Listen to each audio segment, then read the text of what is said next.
Welcome to the Tarryn Reeves Show, where your journey to empowerment takes center stage. I'm your host, Tarryn Reeves, best-selling author and publishing expert. Together, we'll dive into the hearts and minds of visionaries, disruptors, and trailblazing leaders to explore the most compelling and thought-provoking ideas in life, business, and marketing. Let's inspire, impact, and ignite. This is the Tarryn Reeves Show. Today, I'm joined by Eloise Tomkins, and she helps women who are exhausted from feeling panicked about money completely transform their entire nervous system's response to wealth so they can finally stop living in fear and start building real financial confidence. Obviously, something that every woman, every person, in fact, could do really well with. Eloise, welcome to the show.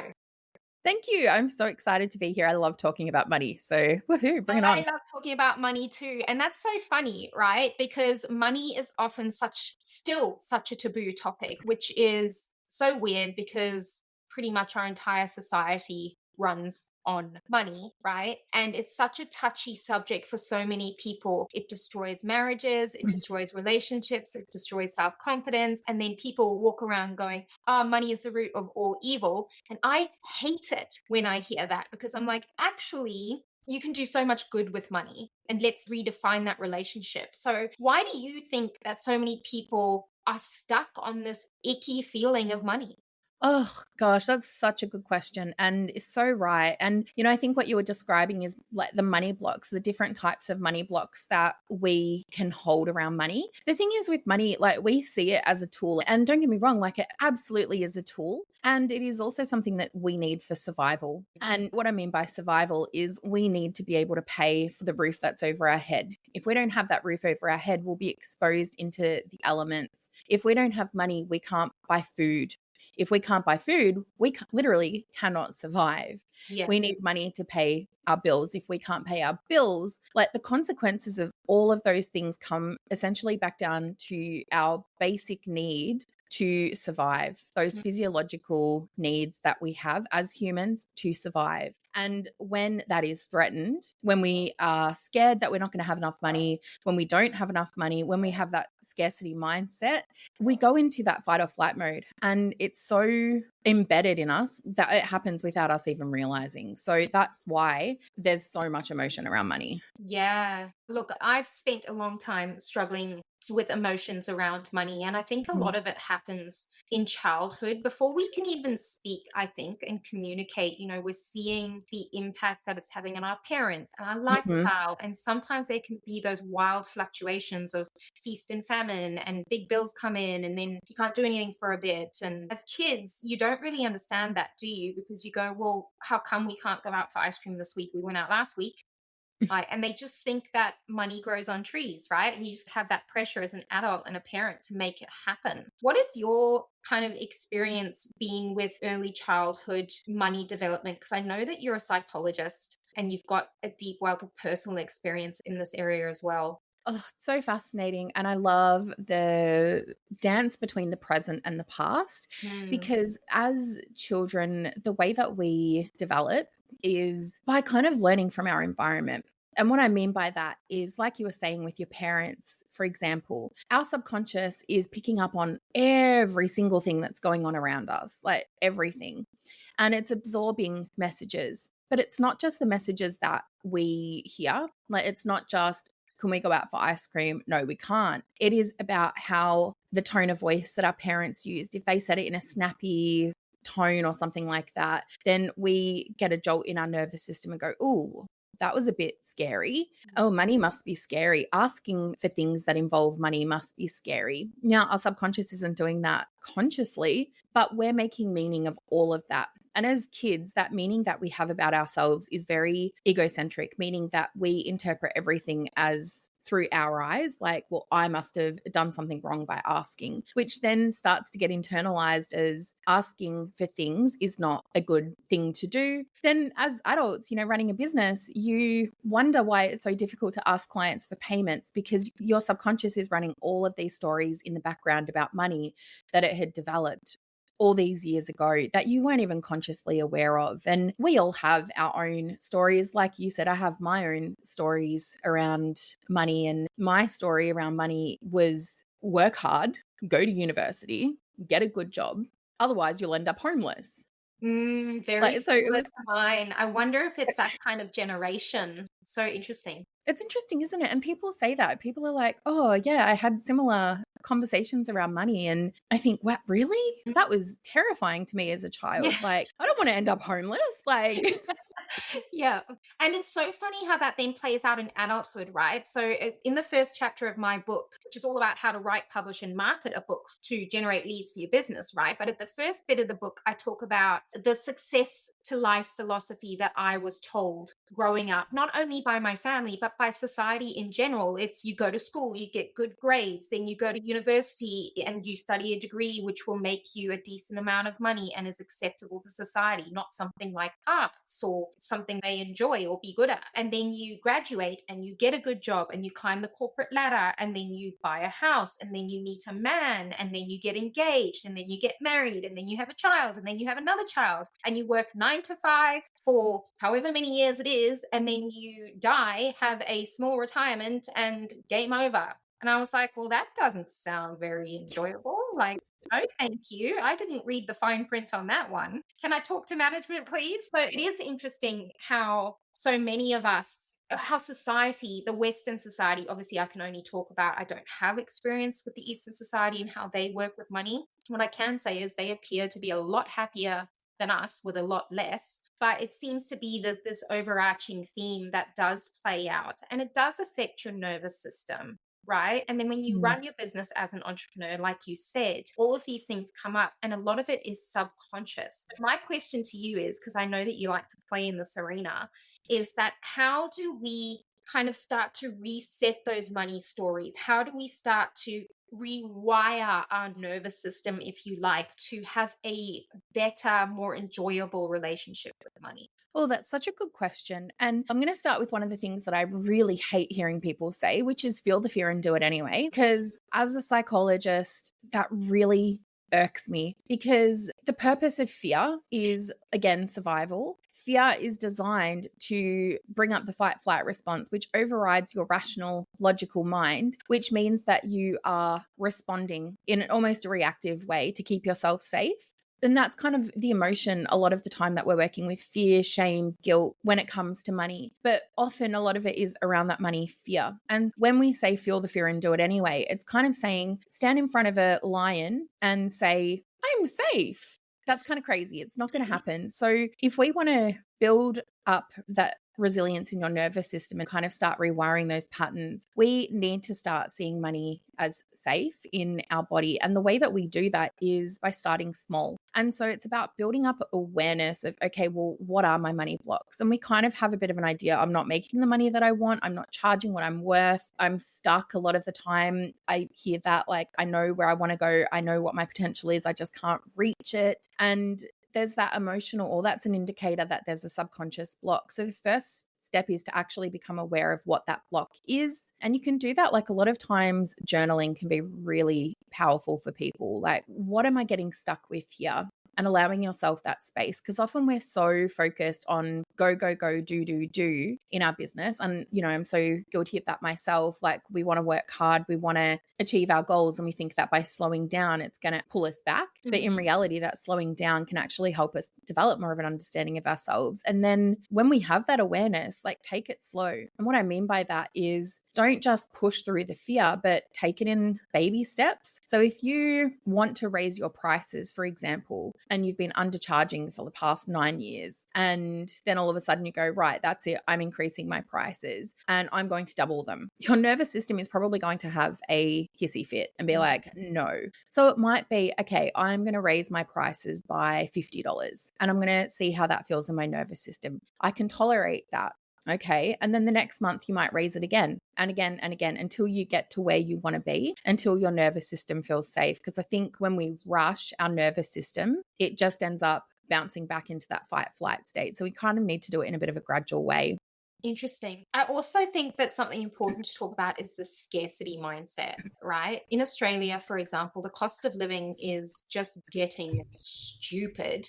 I Mm, know we're not the only ones. And with all the economy stuff happening with Trump and everything recently, you know, our dollar against the American dollar has fallen dramatically. And for those of us doing business in Australia, and a lot of systems we use, a lot of coaches we use, for example, they charge in US dollars. And so Mm. when we're paying out, we're paying like over double the amount, right? And even if you're not running your own business, wages aren't rising to meet the cost of living. So I really feel like everybody's nervous system is kind of in this what the fuck state, because it is a shock to the system when things like suddenly double overnight. Like your expenses in your business, for example, if they're all in US dollars, have Mm. doubled overnight. Like, how would you coach a client of yours as a money coach to start to rewire or approach that scarcity mindset and that panic of what the fuck is going on scenario? Yeah, gosh, that's such a good question. And as you were speaking, like the first thing that kind of came to my mind was again that sense of survival. So, first off, I would kind of normalize that, right? It's understandable that we're going to have an emotional response. And it also reminded me of COVID. Like, Like these things happen and they happen overnight, and then you're suddenly like, whoa, what the like, fuck? yeah, 100%. But at the same time, right? Like, so I hear you on that. And I think the thing is, like with COVID, people were going out there and like stockpiling toilet paper that they didn't need to go out and stockpile, right? yeah. But everyone was laughing about it and like going, what are you doing? And my psychologist brain was sitting there watching it and observing with fascination, going, wow, that's the fight or flight response kicking in. That is survival instincts in action, because COVID was kind of like that tiger or lion or whatever, that dangerous animal that we're standing in front of. COVID was a legitimate threat to Mhm. our nervous system survival. And so it's really appropriate to kind of have that reaction, even though we didn't need to stockpile on toilet paper. It was Well, but our way of trying to. I want to segue here, just really interestingly, into a psychologist's approach. Like in my mind, because I'm super logical and I come from a third world country that was war torn and all those sorts of Mm. stuff. For those of you who don't know, I'm from Zimbabwe originally, and there was a lot of political conflict there when I was growing up. My thought is, why would, as a survival instinct, you stockpile toilet paper? And Australians seem to be the only ones who thought that toilet paper was something that they really, really needed over tinned food or bottles of water or stuff that can actually help you survive. I mean, you can wipe your butt with a tree leaf if you really needed to, or like dunk it in a dam. Because it was that fear response kicking in. That fear response isn't rational. That fear response is not your logical brain, right? That's why I laugh at it, because it's literally not logical. Like, you're right. Going to buy tinned food or water, bottles of water, would make a lot more sense. Yeah. The problem is when our fear response kicks in, we are not operating from logic. And that's kind of linking it to what we were talking about with money and what's going on in the world. It makes sense in some circumstances that our anxiety and fear response will kick in because there is a legitimate danger, in air quotes. And I air quote danger because it's not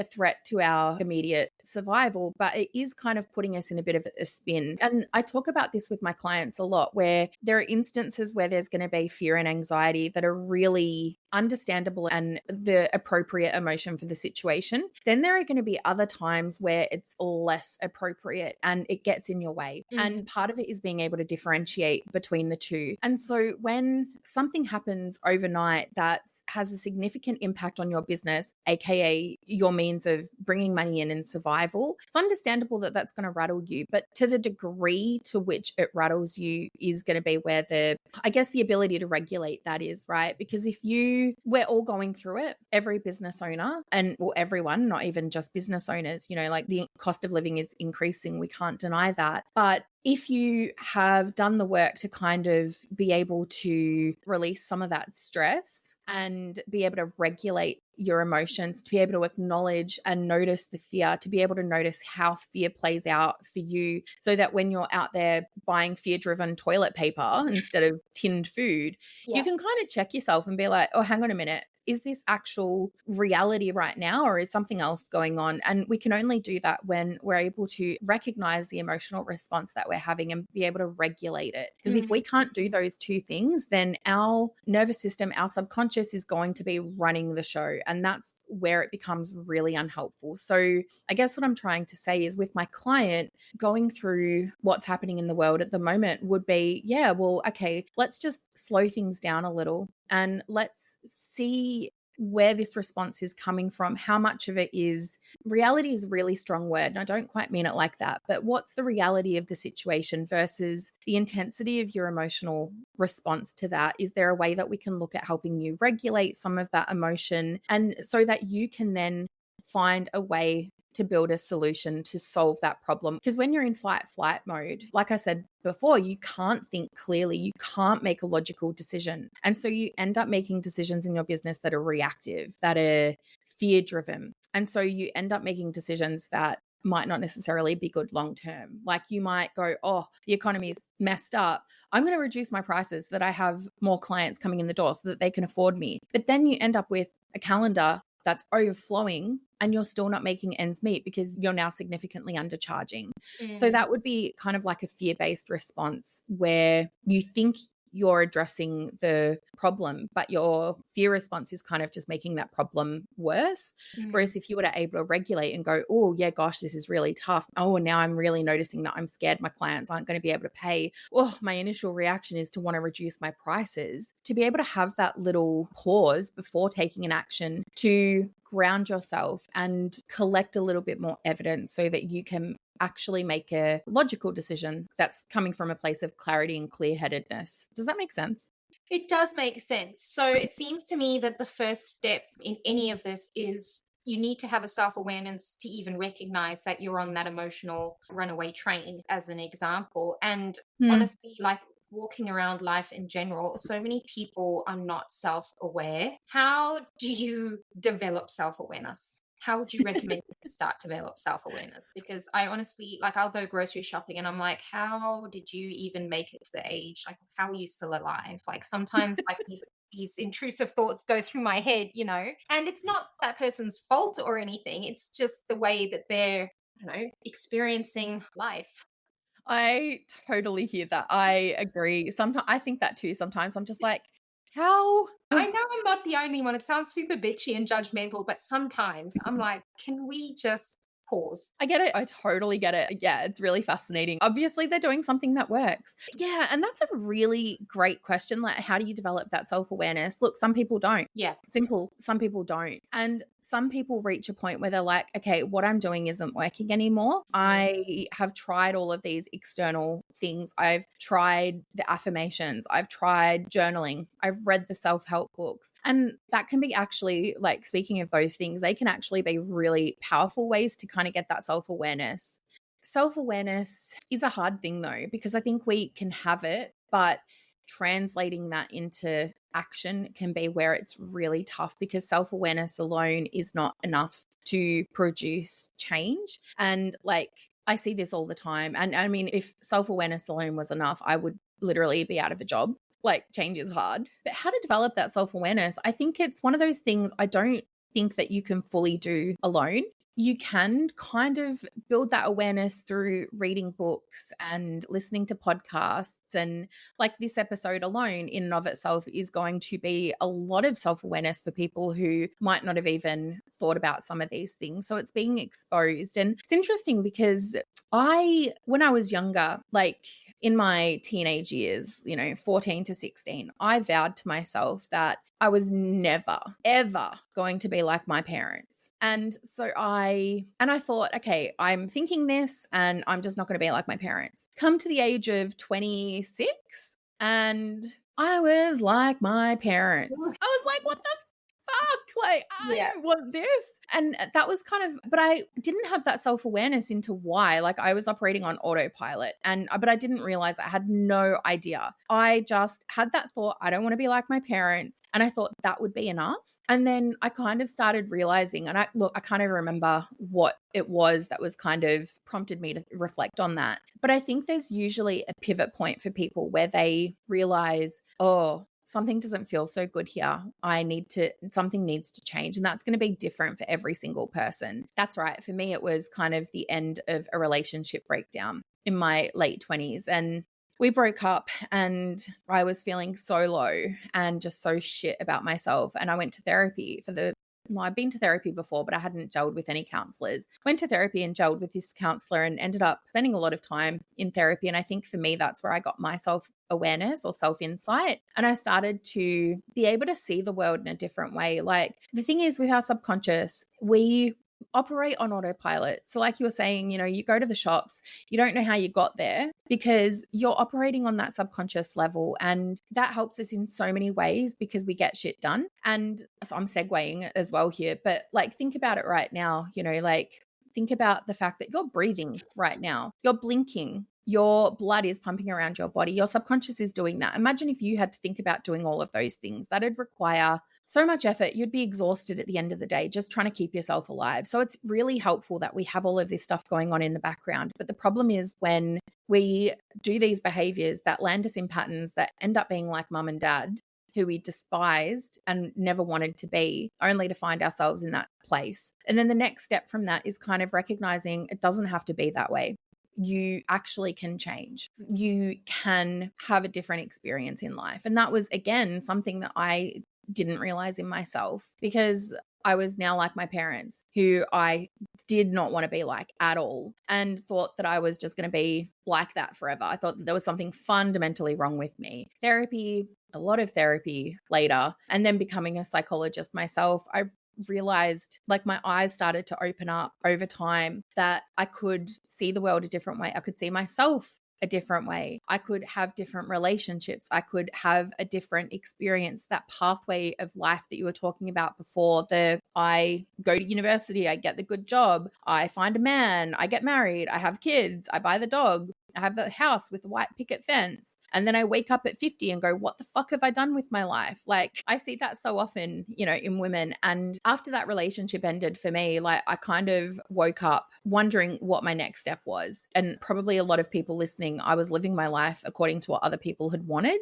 Yeah. And one of the reasons for that was also, I think women are so disconnected from their bodies that we don't tune in with what's actually going on internally for us. And so that autopilot that we're living is because there's so much disconnect. We've got our rational mind, which kind of says, well, you should do blah, blah, blah, and blah. And we just listen to that. We just listen to the thoughts that are in our head that aren't actually fact a lot of the time. They're not based on reality and they're not necessarily what we want. We just kind of go with the flow. So when we can slow down and start to notice, well, what thoughts am I having? Do I agree with that? How's my body feeling? We start to get a bit bigger picture. And when we can connect with, I guess, our mind and our body, bridge that gap between the two, then that's how we can actually tune into, well, what do I want to do with my life? I think I've segued into a lot of different topics here, but no, it's all perfect because, and I mean, it's life, right? I don't believe that you can separate business, personal life, and family life and emotions. It's all the experience, right? And everything is an ecosystem that feeds into one another. Now, I know that you've just specifically talked about a few things regarding women, and I know that you work specifically with women, and I think that women have such an interesting relationship with money. I am a huge fan of women's empowerment and that sort of stuff, but I also dearly love our masculine and believe that there's a lot of masculine wounding that needs to be worked on and given space for. I'm grateful for, our suffragette sisters and the feminist movement and all of that because it did a lot of good. But what it didn't do was take into consideration that we were just giving ourselves another job. Because now that we didn't take into consideration the fact that, okay, cool, we'll work full-time jobs in big corporates or run our own businesses. That's great. But we still do all the child minding 90% of the time. We still do all of the laundry and the planning and the mental load of running a household and all of that sort of thing. I'm not saying in every situation, but still today in 2025, there is a huge lack of equality when it comes to time, right? And your capacity to earn as a woman. Because as soon as you have a child, unless you are the breadwinner and then there's the stay-at-home dad, which is awesome and is a relatively new movement if that's the discussion that you as a couple decide to have. But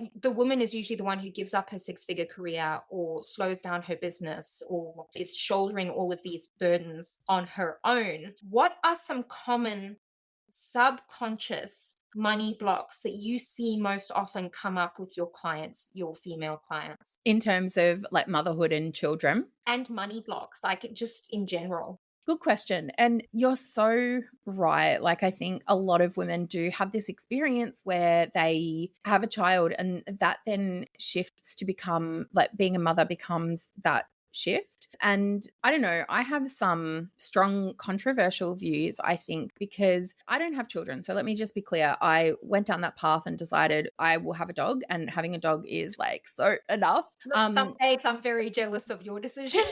I hear that a lot. I hear that a lot. So give it to us and give it to us straight. But the thing is, like, because of that, right? Like, I didn't want to have a child with a man. Like, I did not want to have a child with a man. I mean, turns out I'm a lesbian because going through this whole rigmarole of connecting with mind, body, and sexuality, that is a whole separate podcast story. But like, there was also this part of me that didn't want to have a child with a man because of exactly what you've described. I did not want to give up my career. I did not want to give up my financial freedom. I did not want to give up my independence, because I see this a lot, not just with the women that I work with. Like, I'm a psychologist. I've worked with hundreds of women over the years. Yeah. And I've worked in domestic violence as well. And I see financial control as something so impactful that women don't even realize, because they're just, No, they don't. because the money blocks that they have is, oh, I'm bad with money. I'm not good with money. And so I'm just going to let my partner in a hetero relationship, my male partner, deal with it. And so they'll let their partner deal with money and then have no idea what the fuck is going on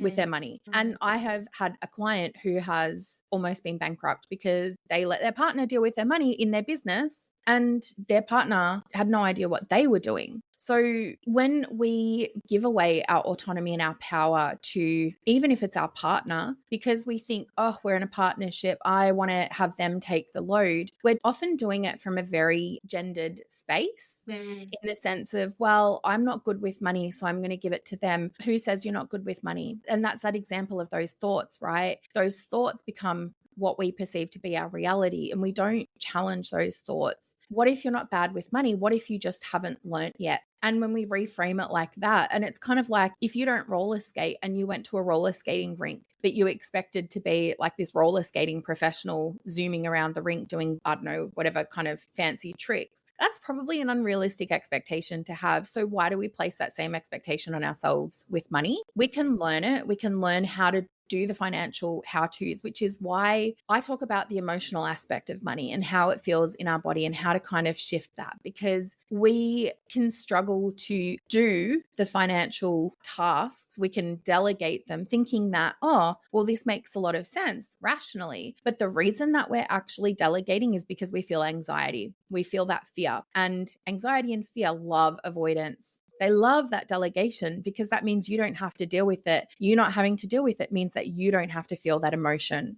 Yeah, it's so true. And it's funny how we, especially as women, kind of just have this subconscious belief like, I'm not good with money. I spend money on unnecessary things because, a lot of the time you've got male partners telling the woman, like, why do you need to spend so much on your hair? Or why do you spend so much on your nails? But then they want a partner that looks good, and there's kind of this back and forth play. So it's very, very interesting. But you are absolutely right. We have the capacity and the potential to learn anything that we put our minds to. But it is a paralyzing fear for a lot of people, money. Now, healing your own money wounds, because I know that you've had them because you're human. Was there like an aha moment for you where you kind of had this thing from when you were a psychologist and went, I need to teach women about money. I'm in a position to do so. What did that look like for you? What was that journey like? Because being a psychologist and then dealing with domestic violence and all that sort of thing, and then swinging into being a money coach, they're two quite different things, but at the same time have a lot of crossover.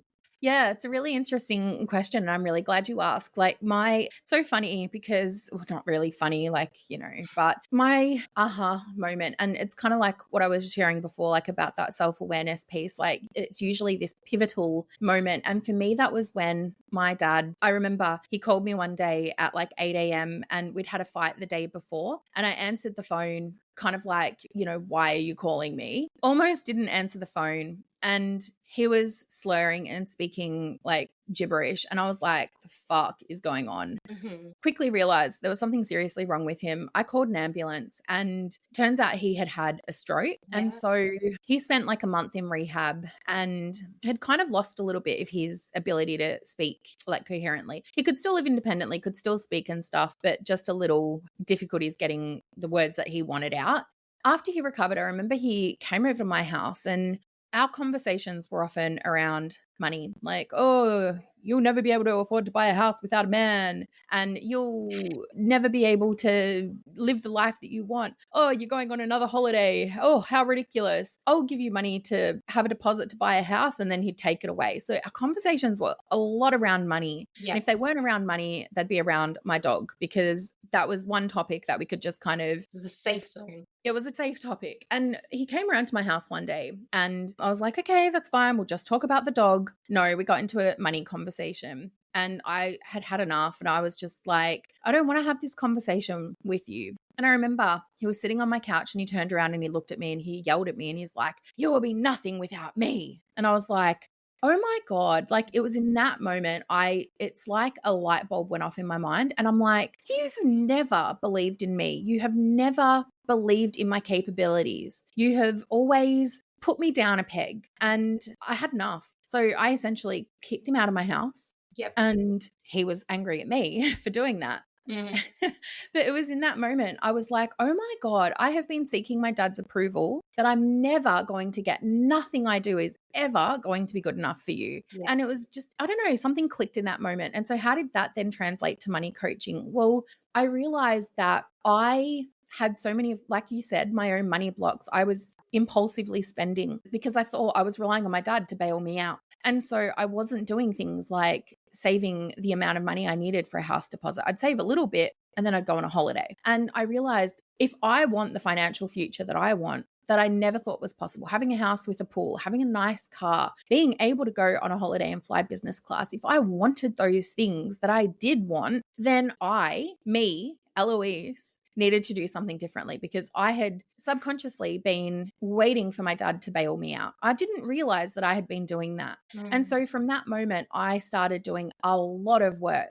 around my own relationship with money and peeling back my subconscious layers, because I was struggling. Like, I knew I had this huge potential and I could see other women doing it. And I would always think, I want to be like you. Why can't I be Brene Brown, or not be Brene Brown, but have that, make that impact? Yeah. So I wanted to make that impact. I wanted to speak on stage. I wanted to share my story, but I never thought that I could. That moment just shifted everything. And what I took from that, or what evolved from that, I suppose, is seeing other women in the same place. And I'd been working as a psychologist for years, so I had seen it. But then landing into the money space, I was like, women don't make six figures. Most women don't make six figures, and let alone seven. Yeah. And that, knowing what I know about domestic violence, knowing what I know about women over 55 being really financially disadvantaged, I'm like, you know what? I want to do something here. And I, like you said, have this unique gift and skills and experience, and it can bridge that gap, because I was seeing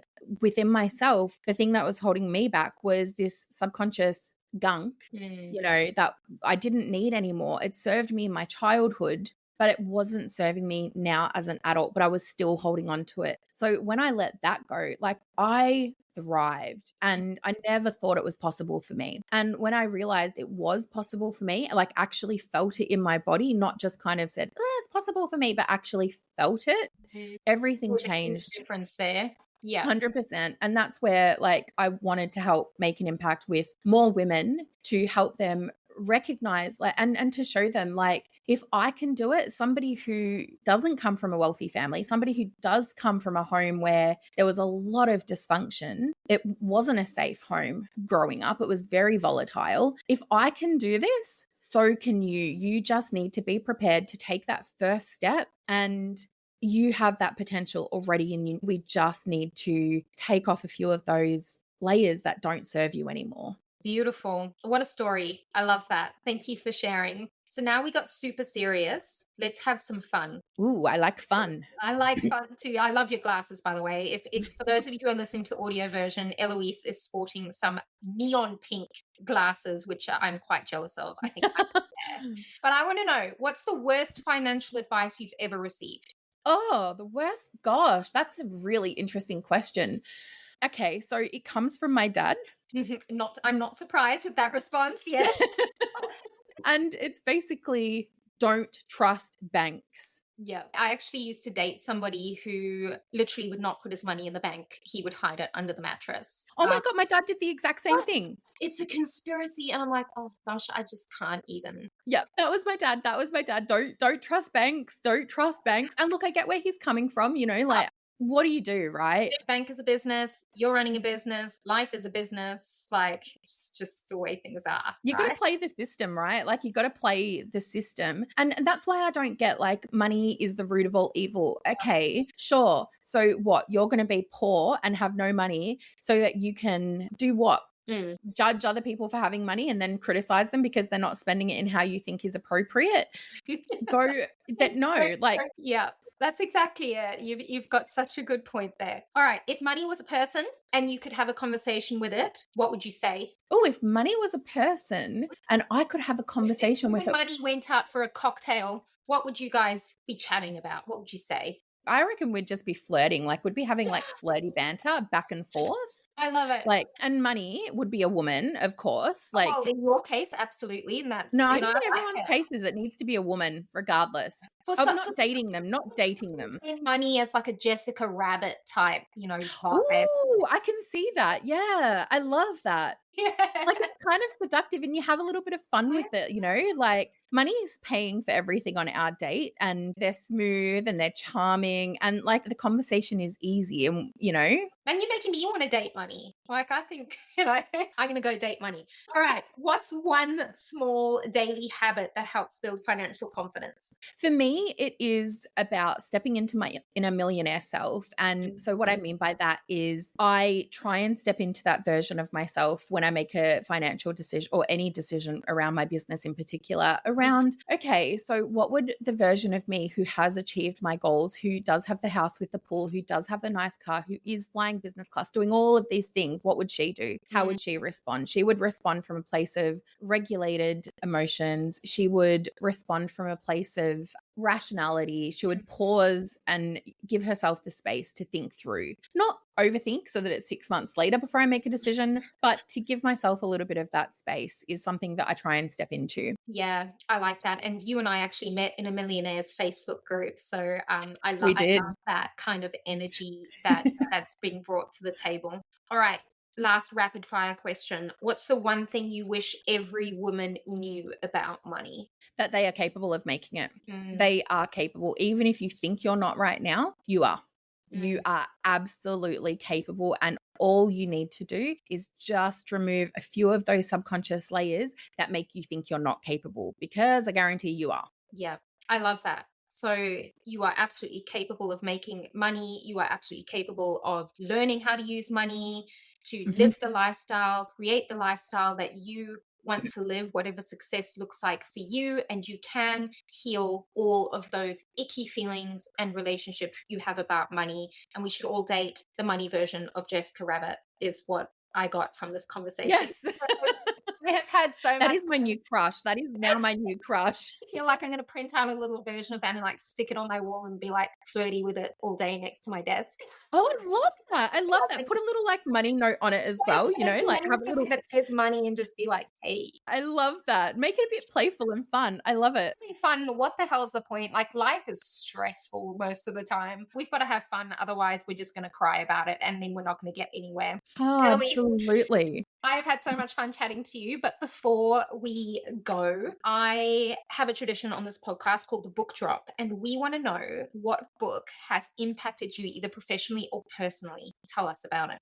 Okay, so my book that I would highly recommend is called What Happened to You, and it's by Oprah and Bruce Perry. Highly recommend the audio version of this book because Oprah reads out her parts, which I Okay. love. I love this book because it speaks to how we are all impacted. And I know we didn't talk about this today by the trauma, and I have a love-hate relationship with the word trauma because as a psychologist, we use it in a clinical way. Trauma is essentially just micro experiences or big experiences that happen to us that get stored in our body. And I think it's really a really powerful book, speaking of that awareness piece, to understand how experiences that we've had can impact us in our body and why body work is so important and powerful. And it's influenced a lot of how I work as a money coach and psychologist. So yeah, it's a really, really powerful book. Yeah, I love that. I actually haven't read it, but have you read You Are Not Broken by Dr. Sarah Woodhouse? Haven't read that one, no. That's a really interesting one as well. And she talks a lot about trauma, and it's big T trauma and little t trauma. And as you Mm. say, like it can be something as small as when you were 4 and you were dropped to daycare and the kid wouldn't share their block with you, and somehow, Yeah, that's embedded. Or, 100%. you were involved in a school shooting when you were Yep. 16. Like the extremes, it doesn't matter. Your body responds the way Yep. that it does, and it gets embedded the way that it does. And then it is our responsibility. I was saying to my kids yesterday, they said, Mummy, what are you doing? Because they were I've got PTSD from my childhood experiences. And when everybody's yelling and there's too much noise, I get really overstimulated. And so I put soundproof headphones on and I listen to screaming music like Linkin Park or Slipknot or something like Love, that. yeah. I usually do, but it helps drown out the voices in my head, right? And then I do my breathing exercises. And one of the kids said, What are you doing? What are you listening to? And they took my headphones off and they were like, Oh my God, this is horrible music. And I was like, Well, A, it's not horrible. And B, it helps, it's my responsibility to manage my feelings. I'm feeling overstimulated and you are responsible for your own feelings and you can choose to react or respond to the stimulus around you. But it is Mm. your responsibility ultimately as a human being. They kind of look to me like, okay. But it's our responsibility to heal our relationship with money, to work on our own shortcomings or challenges, whatever you want to call them, because without doing that, we will never move forward. And it's so worth it. Like from my own experience, it was hard at the start, but like it's now my life is a complete 180 to where I would have imagined it 15 years ago. And the power in taking that first step, but also in believing in yourself, even when no one else believes in you, like can be scary, but so worth it. Absolutely, 100%. I couldn't agree more. Eloise, thank you for joining me on the show today. Thanks for having me. It's been great. For those of you who want to connect with Eloise, I will put all of her contact details in the show notes. Go and check her out. She's amazing, and you'll have to go follow her on social so you can check out those amazing glasses. That's a wrap on today's episode. If you love the insights and inspiration, don't let it end here. Hit subscribe to stay connected and turn your visions into reality alongside our community of changemakers. I'm Tarryn Reeves. Thank you for joining me. And remember, your story has power. See you in the next episode.